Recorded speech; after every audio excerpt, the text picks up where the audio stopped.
A second point I want to address, Senator Durbin had an exchange with Judge Barrett about the right to vote and also about the Second Amendment. Now, as a policy matter, many Senate Democrats, number one, want to see the Second Amendment abridged to the maximum extent possible. And number two, many Senate Democrats have decided as a policy matter that they would like to see as many felons as possible able to vote. That it is, one would presume, they have made a determination it's in their political interest to have more felons, more convicted murderers, more convicted rapists, more people convicted of domestic abuse voting, that they've made an assessment that that helps their prospects on election day. They're entitled to make that policy determination, and different states have made different determinations about in what circumstances felons should be allowed to vote, in what circumstances felons should not be allowed to vote. I, for one, am a bit puzzled. I'm not sure our democracy is better by changing the law to allow murderers to vote. I'm not sure the operation of the republic would be better if Charles Manson had a greater voice in the electoral system. And I would note one of our colleagues, Senator Sanders from Vermont, in the course of the Democratic presidential primaries, argued not just felons who are out of jail, he argued that felons in jail, literally Charles Manson, serving a life sentence, or I think multiple life sentences for murder, should be able to vote. It's a policy matter. I think that's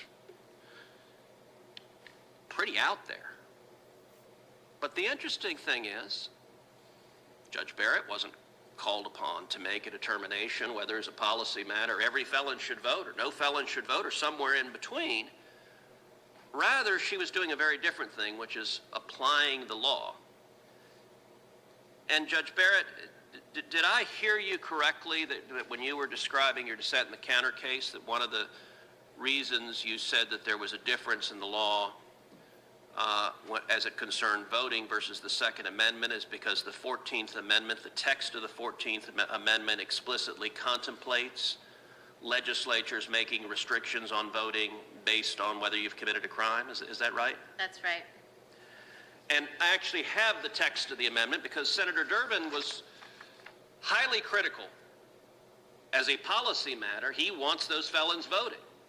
But he didn't, in fact, address the legal issue that as a judge, Judge Barrett was obliged to address. And Section 2 of the 14th Amendment provides in relevant part, but when the right to vote at any election is denied or is in any way abridged, except for participation in rebellion or other crime.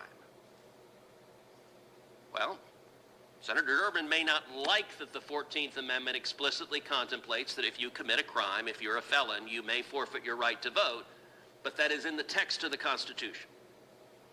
And as a judge, Judge Barrett would be not doing her job were she not to look at the text of the Constitution and follow the text of the Constitution. Am I right, Judge Barrett, that the Second Amendment doesn't have similar language suggesting or other crime or anything comparable to that? You are correct. All right, a third point.